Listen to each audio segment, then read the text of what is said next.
Dans le droit musulman, une transaction doit nécessairement résulter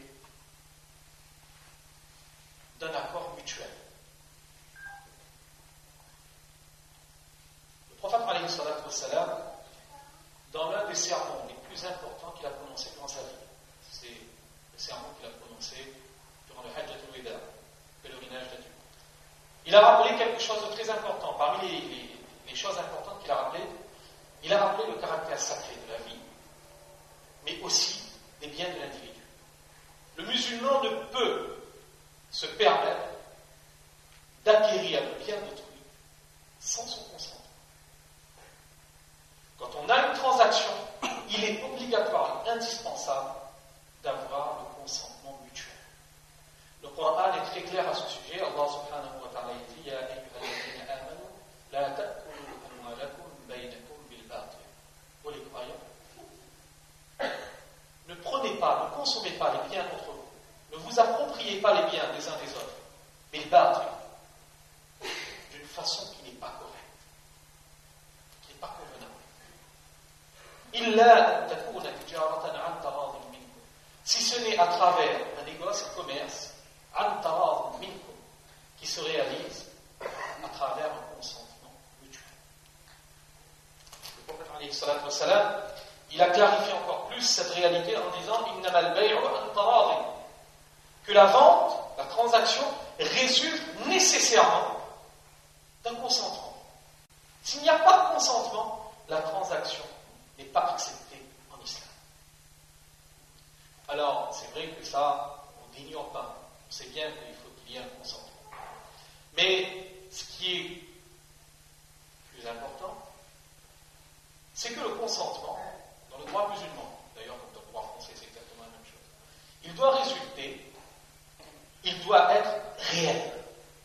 Le consentement qui est requis en islam doit être un consentement réel. Et ça, dans la pratique, ça implique notamment deux choses. Premièrement, ça implique que le musulman, il ne doit pas tirer profit de la faiblesse de son frère et de sa sœur. Parfois, il peut arriver que quelqu'un, il soit amené à faire une transaction, à céder un bien qui lui appartient pour un prix donné. Mais il ne le fait pas de bon cœur.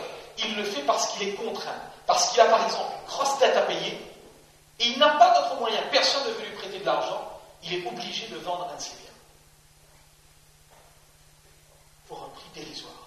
Ça arrive. Eh bien, le musulman, dans ce genre de situation, il n'a pas le droit de profiter de la situation de son frère et d'acheter le bien dans des conditions que, au fond, le frère, il n'accepte pas. Il l'accepte en apparence, oui, mais si on est au courant de la situation du frère, on connaît le prix réel de la chose, et qu'on se propose de l'acheter beaucoup moins cher, c'est tirer profit de la faiblesse de son frère. Dans les juristes musulmans, ils définissent cela comme étant le bay' al-musta. Eh bien ça, c'est une transaction qu'en islam, le musulman il ne peut se permettre de le faire. Le prophète alayhi salatu wassalam, il disait la yahillu malu muslim illa bi tibi nafsin min, que le bien du musulman n'est pas licite, si ce n'est de son plein gré. Lorsqu'il est totalement d'accord pour céder son bien dans des conditions bien définies, c'est là qu'on peut se permettre de se l'approprier. Donc ça c'est une chose, ne pas tirer profit de la faiblesse de son frère. Le libre consentement, ça implique aussi autre chose. Ça implique aussi que les contractants musulmans, ils fassent preuve d'honnêteté, de droiture dans leur transaction. Parce que quelqu'un qui est trompé, quelqu'un à qui on a menti, qui donne son consentement, eh bien on ne peut pas parler d'un consentement réel. Parce que s'il avait su la réalité, il est possible qu'il aurait pris une autre décision. Et là aussi, on voit dans les enseignements du prophète sallallahu alayhi wa sallam des exemples très clairs de cela, notamment en ce qui concerne celui qui vend un bien. Le prophète sallallahu alayhi wa sallam, il a tenu des propos très durs à l'égard du vendeur qui trompe son client, ou ses clients, concernant la marchandise qu'il vend.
On peut mentir aussi pour inciter l'acheteur à conclure plus rapidement. On peut le mentir, par exemple, sur l'état de son stock. En lui disant, quand on voit qu'il est un peu indécis, on lui dit, ah oui, mais ça, c'est le dernier, hein, il n'y en aura plus un, je ne sais pas, demain, je ne suis pas sûr. Alors qu'on a 100 exemplaires qui sont encore en stock. C'est une forme de mensonge. Parce qu'on veut lui pousser. On veut lui forcer la main. Eh bien, le musulman, il ne peut pas se permettre cela non plus. Ça ne concerne pas seulement le vendeur. Le devoir d'honnêteté concerne également l'acheteur. Lui aussi, il a un impératif de faire preuve de droiture. Il ne peut se permettre de tromper le vendeur. Alors là aussi, des exemples, vous trouvez des exemples de la vie de tous les jours, hein. Notamment, si jamais le vendeur, il accepte un paiement à crédit. Il ne faut surtout pas le mentir sur nos capacités réelles de paiement. C'est une forme de tromperie. Si nous avons des difficultés, nous sommes déjà suffisamment endettés, eh bien, n'allons pas contracter un crédit supplémentaire, sous prétexte que le vendeur nous a fait confiance. Le devoir d'honnêteté de la part de l'acheteur, eh bien, par exemple, implique aussi que lorsqu'il discute avec le vendeur, il ne fasse pas croire au vendeur qu'il est capable de trouver la même marchandise moins chère. Vous savez comment ça se passe dans la vie de tous les jours. On va dire au vendeur, ah mais ça, je l'ai vu là, juste là, à 50 mètres, 2 fois moins cher. Donc il n'y a rien du tout. C'est un mensonge. Et ça aussi, on n'a pas le droit de le faire. Donc que l'on soit professionnel, que l'on soit consommateur, on a le même devoir, le même impératif d'honnêteté et de rigueur. Et à ce niveau, il y a un enseignement du prophète alayhi salatu wassalam que l'on se doit de garder à l'esprit. Le prophète alayhi salatu wassalam, dans un hadith, qu'est-ce qu'il dit? Fa'in sadaqa wa bayyana. Lorsqu'il y a deux contractants qui font une transaction, s'ils disent la vérité, wa bayyana, et ils explicitent, par exemple, s'il y a des défauts dans la marchandise, ils le montrent, ils disent que voilà, je te vends telle chose, il y a tel défaut. Ils font preuve d'honnêteté. Eh bien, écoutez ce que le prophète alayhi salatu wassalam dit, la transaction qu'il réalise sera bénie. Il y aura la bénédiction divine. Et si jamais il dissimule, par exemple les défauts, et il mente dans la transaction, eh bien la bénédiction de la transaction sera effacée, sera annulée. Qu'est-ce que le prophète il nous enseigne? C'est que le musulman, il ne doit pas se focaliser seulement sur le court terme. Il doit avoir une vision globale des choses. Et ça peut permettre de prendre des bonnes décisions. C'est vrai que parfois, on va se dire, oui, mais si là, je commence à dire à mes clients tous les défauts qu'il y a, comment est-ce que mon commerce va marcher, je pourrai plus vendre, etc. Peut-être qu'effectivement, à court terme, on aura à subir des pertes matérielles. Mais la parole du prophète ne peut être fausse. Le prophète, il nous assure, le prophète alayhi salatu wassalam, il nous garantit qu'il y aura la bénédiction. Et la bénédiction divine, soit elle se manifestera ici d'une façon ou d'une autre, ou soit elle se manifestera dans l'au-delà. Et nous avons la conviction que cet au-delà, il va venir. C'est pas que, oui, non, mais ça, l'au-delà, c'est autre chose. Non. Par définition, musulmans, nous avons la conviction que l'au-delà, nous allons tous y être confrontés. Donc c'est vrai qu'il peut y avoir une perte à un moment donné. Mais on doit réfléchir sur le long terme. Et la deuxième partie de ce que le prophète alayhi salatu wassalam dit est tout aussi important. Que si jamais on fait preuve, on manque d'honnêteté, on trompe son interlocuteur, peut-être qu'on aura un gain dans l'immédiat. Mais attention, le prophète il nous dit, la baraka, la bénédiction sera effacée. Et là aussi, bien évidemment, ça entraîne des conséquences de l'au-delà, mais ça peut avoir des conséquences ici même.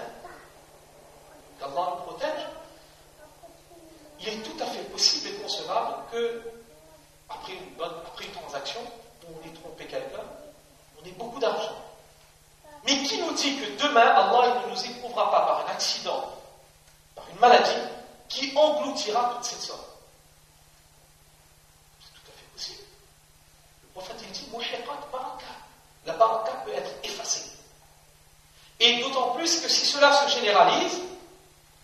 bien ça peut entraîner ce que nous voyons depuis des dizaines d'années. La baisse du pouvoir d'achat, on peut toujours trouver des facteurs économiques, socio-économiques, tout ce qu'on veut. Mais est-ce qu'on se pose la question que quelque part, est-ce que ce ne sont pas nos manquements dans nos transactions qui fait que l'on paye aujourd'hui tout le monde les pots cassés?